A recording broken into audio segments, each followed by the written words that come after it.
Il est prêt comme promis.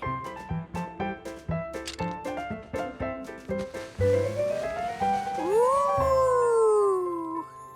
Ah, ça valait vraiment la peine de s'en passer pendant 3 longues journées. Oh non, j'aime autant le tenir moi-même, George. Vous ne le portez pas tout de suite? Oh non, je veux le garder impeccable pour ce soir. Nous devons aller au planétarium pour l'inauguration du dôme.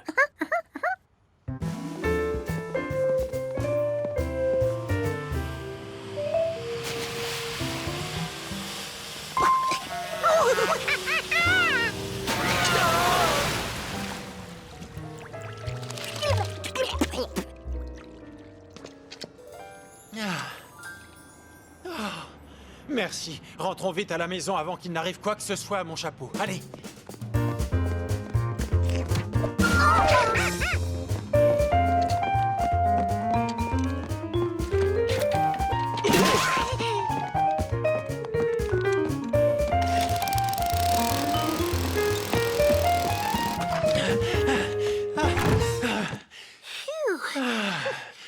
Ouh, sauvé. On a réussi. Quelle heure est-il? Bon, dès que je reviens à la maison, nous allons au planétarium. Alors, va au bain. Il y aura plein de photographes ce soir. Je veux que tu sois beau pour l'occasion. George allait prendre son bain, puisqu'il le fallait.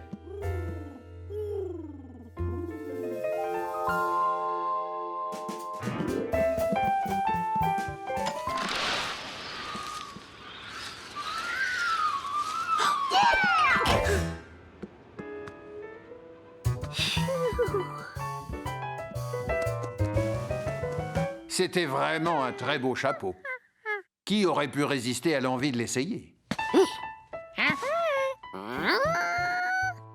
George voulait montrer à Boussole combien il était élégant habillé de cette manière.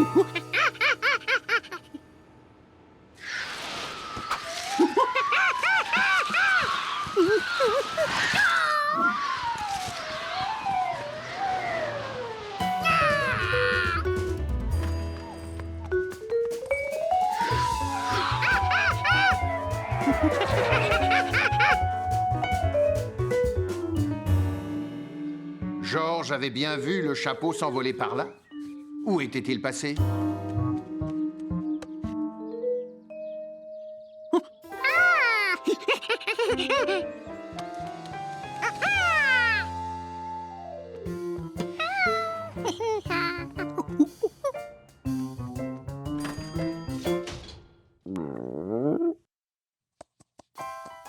Le chapeau était à nouveau en place, et toujours aussi impeccable. Enfin, presque. George retira la brindille avec la précision d'un chirurgien. Voilà, opération terminée. Oh non, pas tout à fait terminée. Il restait un fil qui dépassait. Le problème allait vite être réglé. Peut-être fallait-il tirer plus fort. Ou peut-être qu'il suffisait de le couper.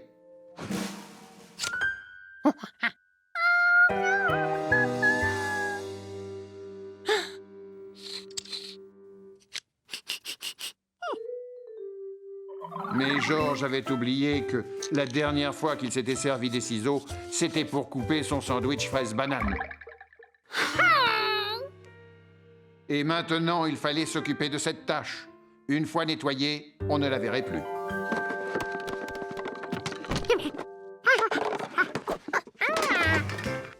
Ah, la brosse magique qui réussit à faire briller le grill même quand il est très sale.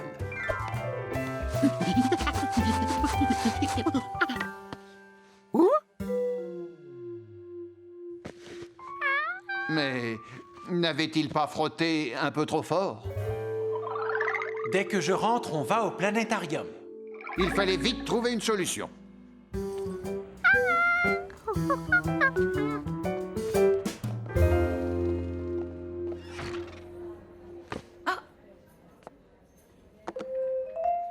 Oh, bonjour. Qu'est-ce que je peux faire pour toi?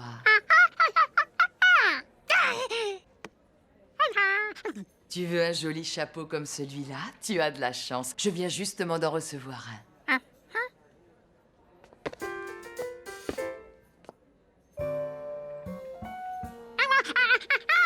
il ne te plaît pas? Regarde, c'est le même. Oh, d'accord, tu en veux un jaune, c'est ça? J'ai compris. Et voilà. Je regrette, mais pour l'instant, c'est malheureusement notre seul modèle de chapeau jaune.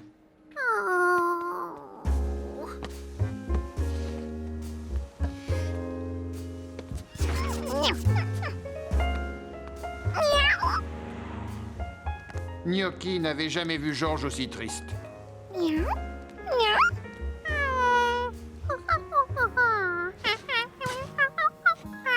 Georges lui expliqua son problème, mais quand un chat voit un doigt s'agiter, on ne peut pas l'empêcher de jouer avec.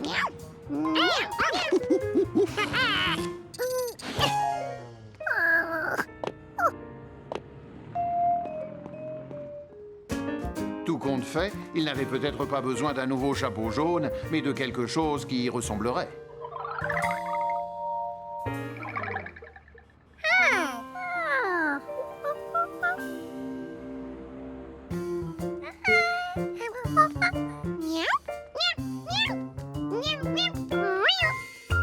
Qu'est-ce qu'il mijotait?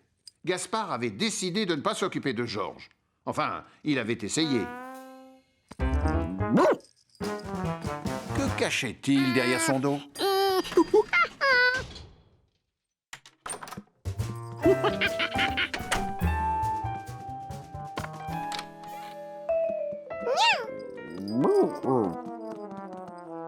Avec quoi Georges pouvait-il faire un chapeau jaune?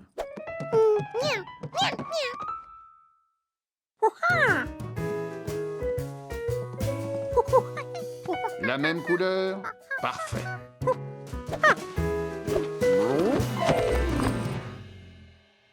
Curieux, Gaspard était venu voir ce qui se passait, et maintenant, il n'y voyait plus rien. C'était bien la bonne couleur, mais c'était beaucoup trop mou.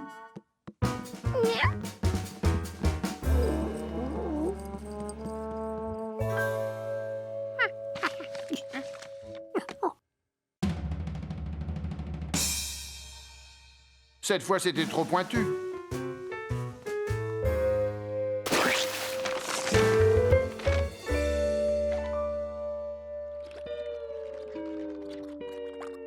Trop carré. Comment faire pour trouver la bonne idée?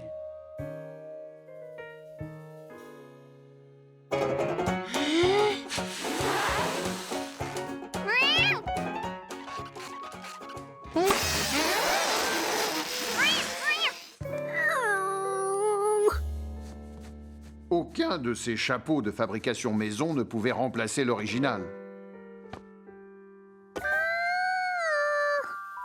Et si on cachait le trou avec du papier? Ce ne serait pas si catastrophique.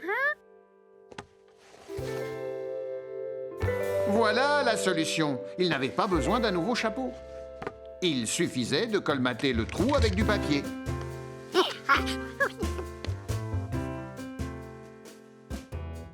À moins qu'une matière plus adéquate puisse faire l'affaire.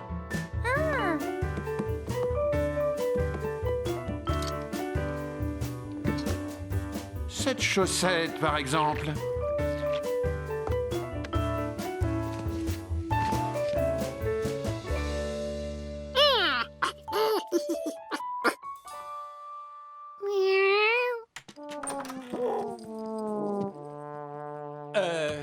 Georges, est-ce que c'est Gaspard qui est passé prendre une douche chez nous, ou bien c'est la serviette de toilette qui se sauve toute seule? Georges, où est mon chapeau? Gnocchi, non, ne joue pas avec mon chapeau tout propre.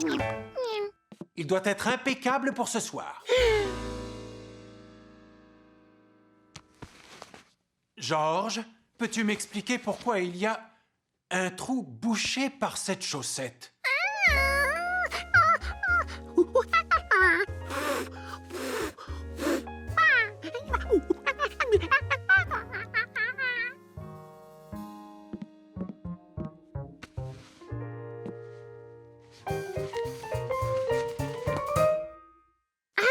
Georges n'en croyait pas ses yeux. Comment n'y avait-il pas pensé?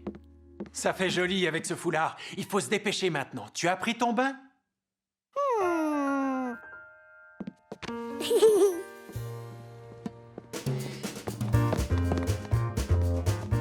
Georges douché, costume nettoyé, chapeau jaune réparé. C'est bizarre, j'ai l'impression d'avoir oublié quelque chose.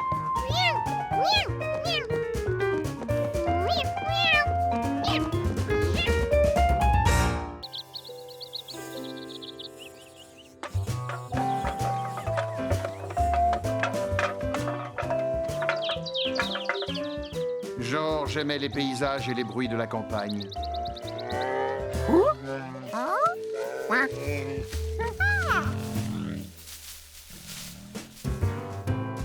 Il aimait aussi les bonnes choses qu'on pouvait y déguster. Le miel de Monsieur Rankins en était une, et ça valait vraiment le détour. Bonjour, Georges. Est-ce que tu veux goûter le bon miel de cette année?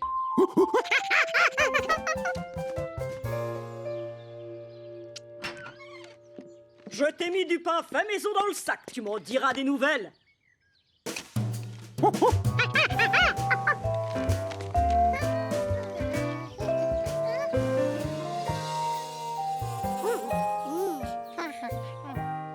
Ce que Georges aimait par-dessus tout, c'était un coin tranquille pour déguster son sandwich au miel et au pain frais. Mais avec cette abeille, ce n'était même pas la peine d'y penser.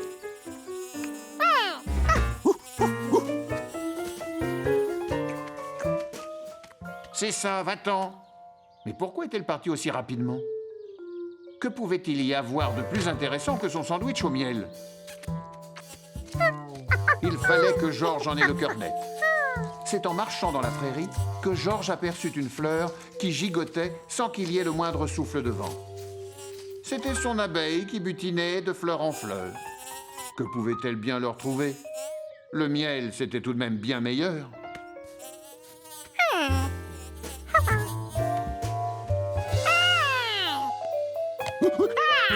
Qui avait pu faire un tel saccage?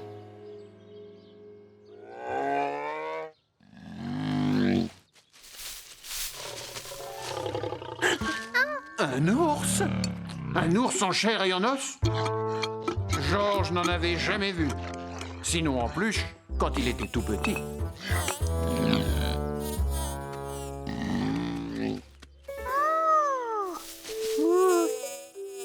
Et l'abeille qui était de retour.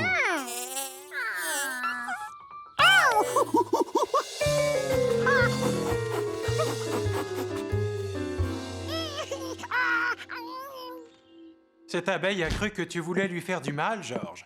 C'est généralement pour se protéger qu'elle pique. Tiens, tu n'as qu'à mettre ce glaçon sur ton doigt, ça te soulagera.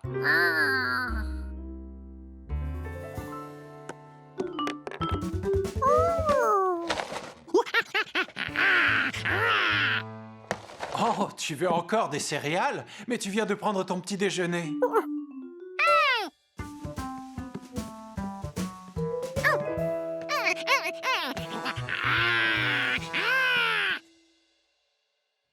Non, Georges, c'est une abeille qui t'a piqué, ce n'est pas un ours qui t'a mordu. D'ailleurs, on n'a pas vu un ours dans le coin depuis au moins 20 ans.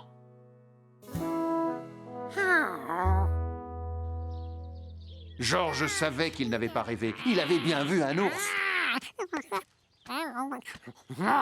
Salut, Georges! Billy savait tout sur la campagne. Il devait s'y connaître en ours.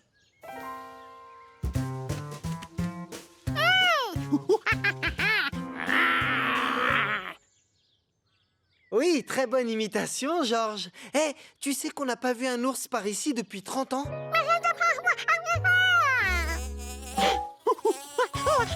Encore des abeilles? Georges ne les embêtait pas. Pourquoi venait-elle l'embêter? C'est juste des abeilles, Georges. Ah. Eh, on dirait qu'elles vont toutes dans mon jardin. Waouh, quand est-ce qu'elles ont fabriqué ce nid? J'ai intérêt à vite l'enlever d'ici, sinon elles risquent de piquer mes lapins. Georges? Georges? Tu as vu comme il fait beau? Tu devrais jouer dehors. Tu n'as pas envie de m'aider à arroser les fleurs? C'est magnifique, regarde.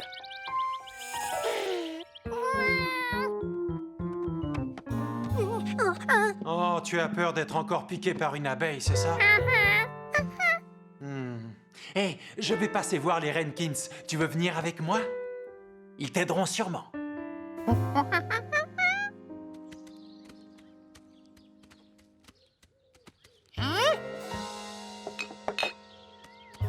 Ah, rebonjour, Georges. Ce n'est que nous, monsieur et madame Renkins. Alors, c'est ce doigt-là qui a eu mal à cause d'une piqûre d'abeille? Oui, c'est la première fois, et maintenant il a très peur quand il voit une abeille. Ah, je comprends. Personne n'aime être piqué. Et c'est pour ça que tu vas adorer ma surprise. Voilà. Avec cette combinaison, tu ne risques plus rien.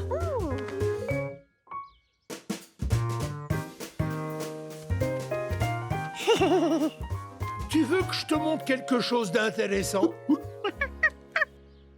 Regarde par là. Tu n'as pas à avoir peur, on est protégé.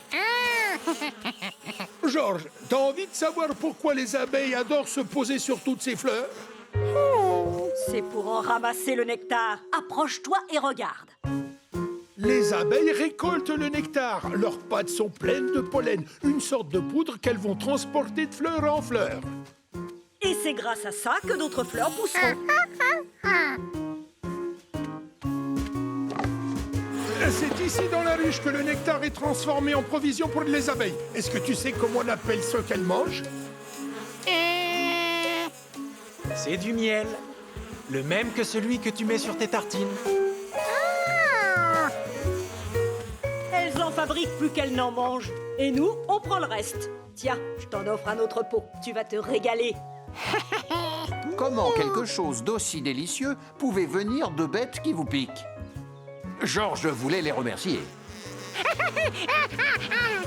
Non, attention, t'approches pas trop. Elles se mettent vite en colère quand elles sont dérangées.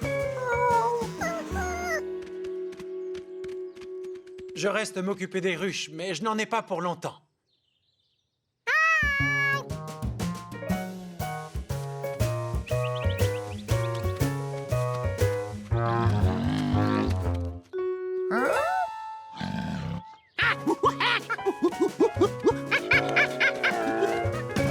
Georges, j'ai eu une idée. Je sais comment me débarrasser du nid. Et en plus, je me suis trouvé une super combinaison. Protection maximale. Suis-moi.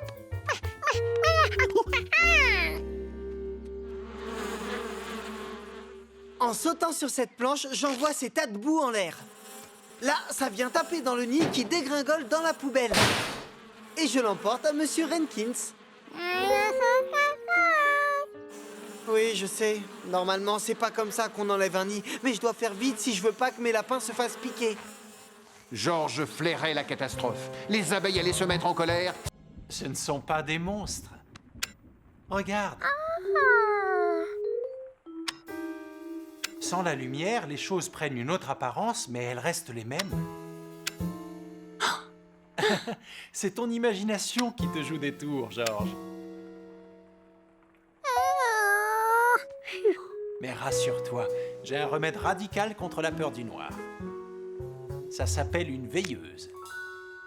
Maintenant, tu vas pouvoir dormir tranquille, je te le garantis. Bonne nuit, Georges. Fais de beaux rêves.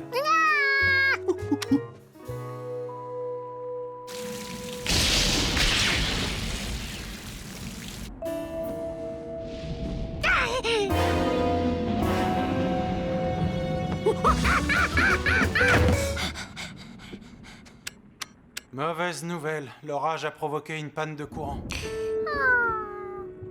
Mais tu ne vas pas rester dans le noir. Je vais te prêter ma bonne vieille lampe de poche que j'ai depuis des années. Mais où elle est? D'habitude, je la range dans ce placard. Tu sais ce qu'on va faire pour que tu aies moins peur? On va dormir tous les deux dans le salon. Ça va être amusant, non? Ça aurait été amusant de camper dans le salon.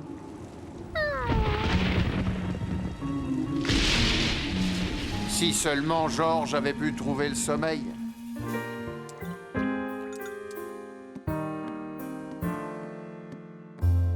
Non, le courant n'est toujours pas revenu. Si c'est comme la dernière fois, il va falloir attendre 4 jours. Mais ne t'inquiète pas, je finirai bien par retrouver ma lampe de poche. Georges devait aller récupérer cette lampe s'il voulait dormir cette nuit. Mais il tremblait de peur, rien qu'à l'idée de retourner dans la grotte tout seul.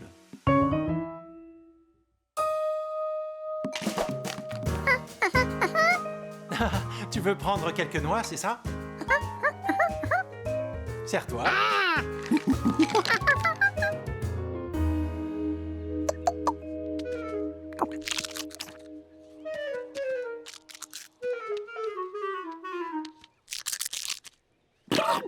Georges avait trouvé le moyen d'attirer Jumpy jusqu'à l'entrée de la grotte. Maintenant, il devait le convaincre de le suivre à l'intérieur.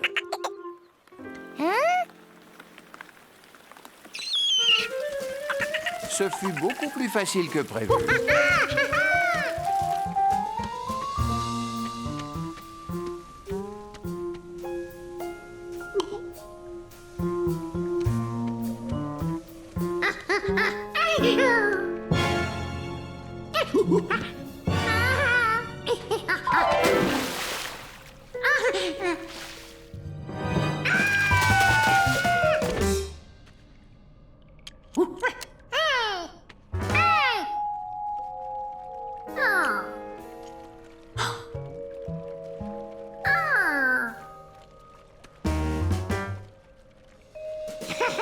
L'homme au chapeau jaune avait raison.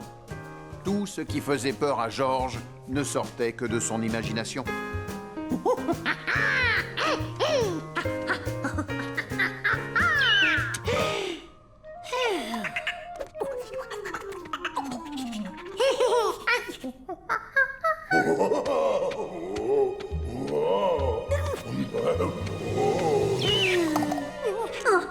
Oh, Georges, pardon. Oh, et j'espère que je ne t'ai pas fait peur.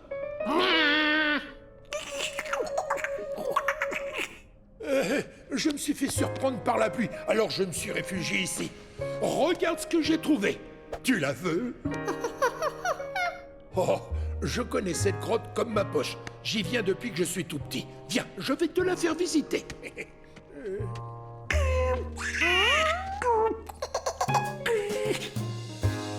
Le soir même, l'électricité était revenue.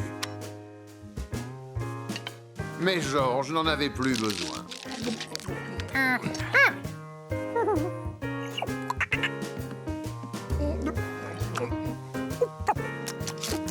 Après toutes les ombres effrayantes qu'il avait vues aujourd'hui et tous les bruits bizarres qu'il avait entendus, il trouvait qu'il ne s'était jamais senti aussi bien chez lui qu'assis dans un fauteuil, dans le noir.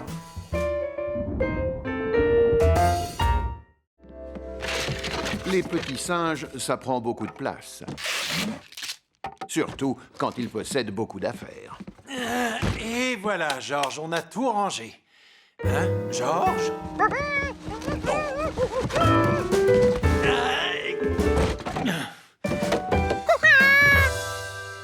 Dis-moi, Georges, tu es sûr que tu ne préfères pas t'en débarrasser plutôt que de les entreposer dans la cave? Ah, ça m'étonnerait que tu joues encore avec ça. Non, oh, non. Pour Georges, il ne fallait jamais rien jeter, parce que ça pouvait toujours en servir un jour. D'accord, descendons-les à la cave. Ce que Gaspard appréciait par-dessus tout, c'était un hall d'entrée bien propre et bien rangé.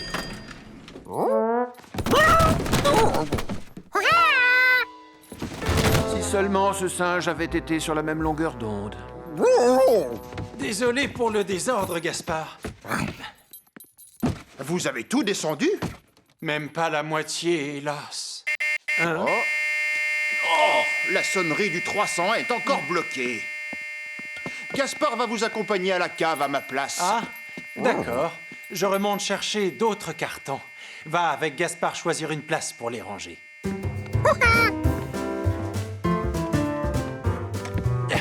Ne descends pas les mains vides.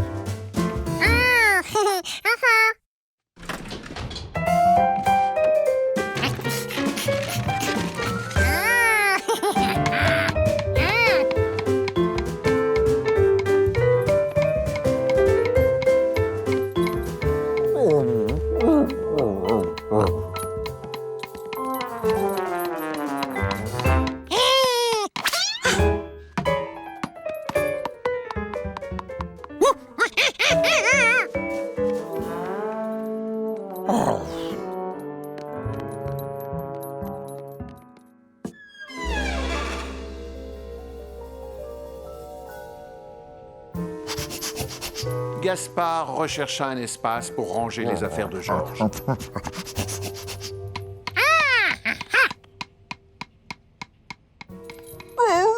Il s'aperçut que c'était la première fois qu'il descendait à la cave sans son maître.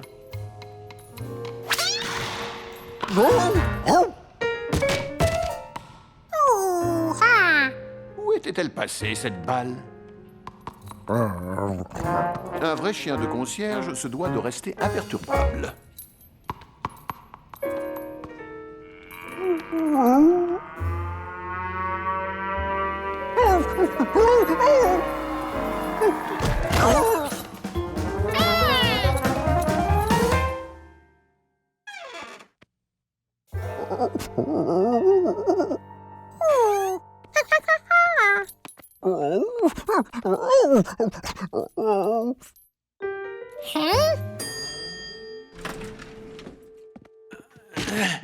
Quoi, tu n'as pas descendu un seul carton? C'est pourtant ce que je t'avais demandé, il me semble.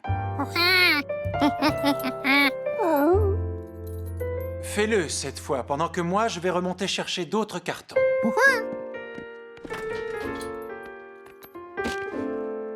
Il devait y avoir quelque chose dans la cave qui avait fait peur à Gaspard. Oui, mais quoi?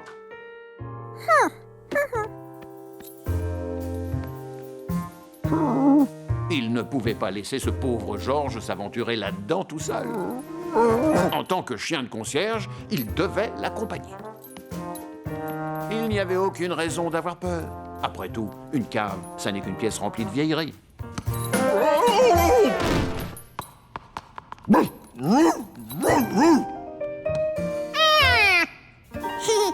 À présent, Gaspard se sentait complètement rassuré. Jusqu'à ce cri affreux.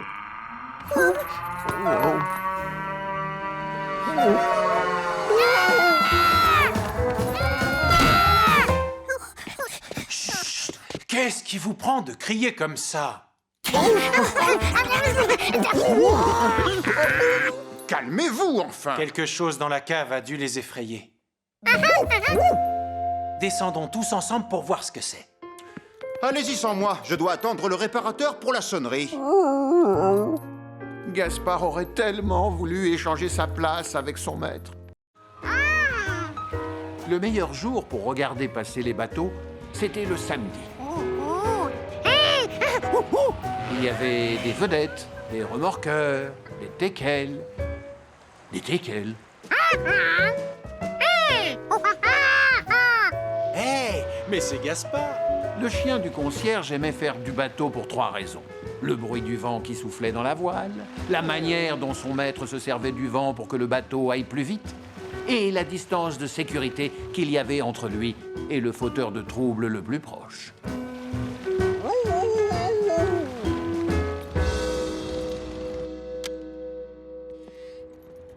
Hé, j'ignorais que vous faisiez de la voile. On adore ça, surtout Gaspard, à tel point que je lui ai mis un bateau dans sa gamelle.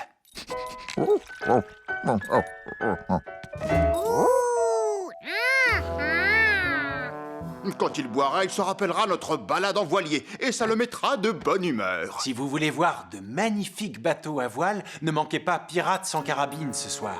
Pour Gaspard, tous les programmes qui parlaient de bateaux étaient bons à regarder. C'est si extraordinaire que la première fois que je l'ai vu, j'ai voulu devenir un pirate.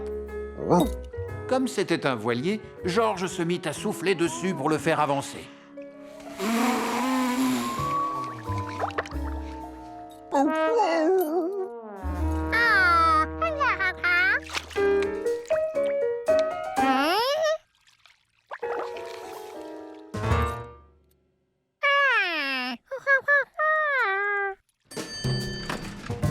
Viens, Georges.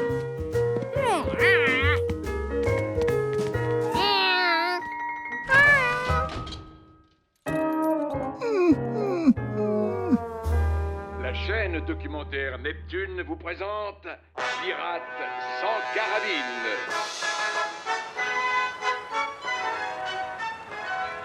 Quelle merveille! Je suis sûr que ça te plairait de monter à bord, n'est-ce pas? Ce navire-là ne pouvait pas être coulé par le souffle d'un singe. Le navire marchand a été attaqué par le terrible pirate au chapeau noir. Attention, vaisseau pirate en vue, préparez-vous à l'attaque! Barre à tribord, matelot! Allez!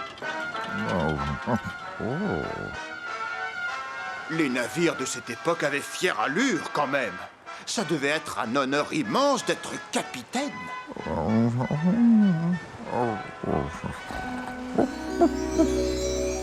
Le vaisseau le plus majestueux s'appelait l'Insalissable Impérial. Il était commandé par le célèbre capitaine Gaspard. C'était un officier remarquablement intelligent, strict sur la discipline et doté d'un flair hors du commun. Rien à l'horizon, mon capitaine! Je vous remercie. Vous savez combien je tiens à vous obéir. L'équipage du capitaine Gaspard était aussi efficace que discipliné.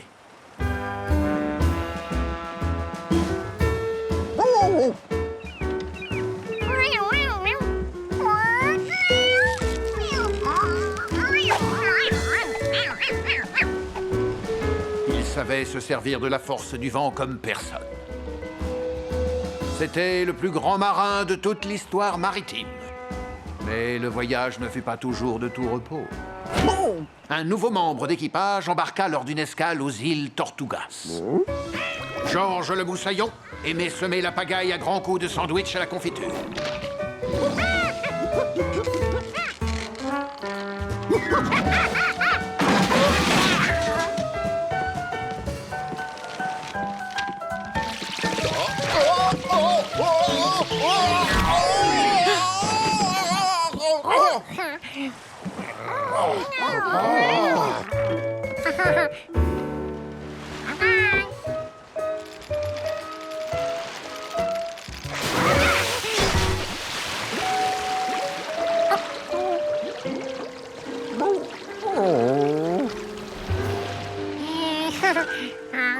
Le capitaine Gaspard prit les choses en main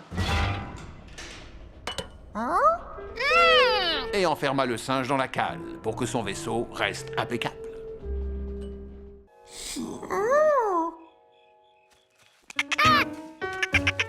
Non, pas dans ce tronc d'arbre. Georges était désolé d'avoir réveillé Jumpy l'écureuil, mais il devait poursuivre son chemin. Alors il eut une idée.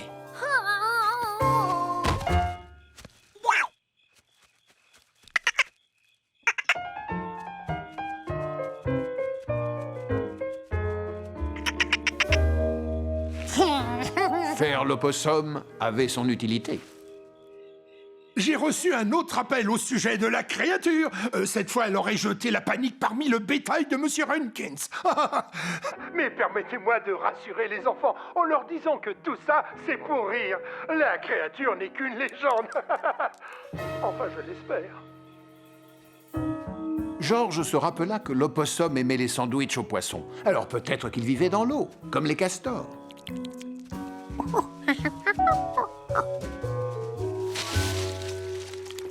Les ratons laveurs doivent être des animaux nocturnes eux aussi. Son opossum ne manifestait aucun intérêt pour l'eau. À moins qu'il n'habite sur un bateau.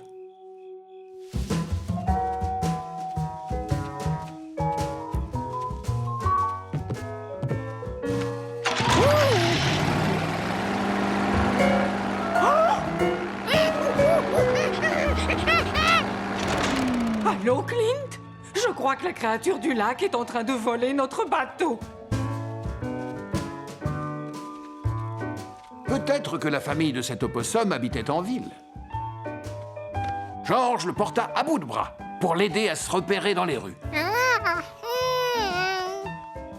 Chers auditeurs, je vous rappelle que la créature du lac n'est qu'une légende de pêcheur. En vérité, elle n'existe pas. Non, non, non, non. Oh, sauf qu'elle est là devant moi.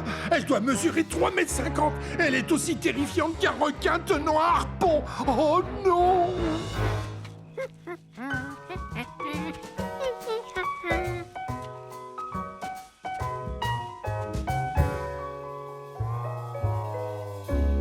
Les heures passaient et Georges n'avait toujours pas trouvé où habitait l'opossum.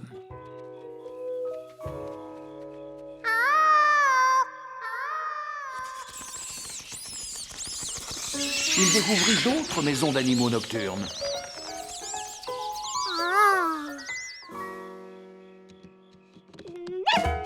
Il découvrit aussi des maisons d'animaux diurnes. Mais la maison de l'opossum restait introuvable.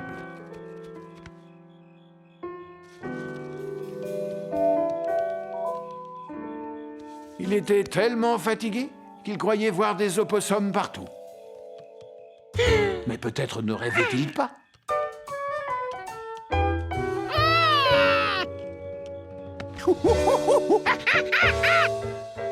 La famille de l'opossum habitait sur un arbre.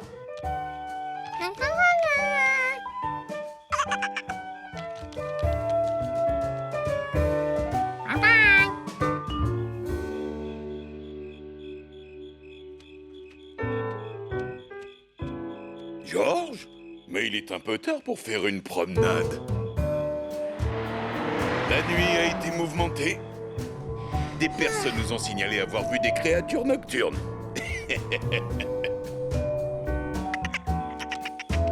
Georges aussi avait vu des créatures nocturnes. Billy avait raison. Il y a beaucoup d'animaux qui vivent la nuit.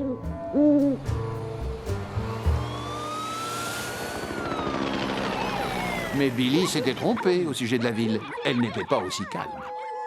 Verrouillez vos portes. Nul ne sait où la créature du lac surgira la prochaine fois. La nuit, tout le monde ne dormait pas.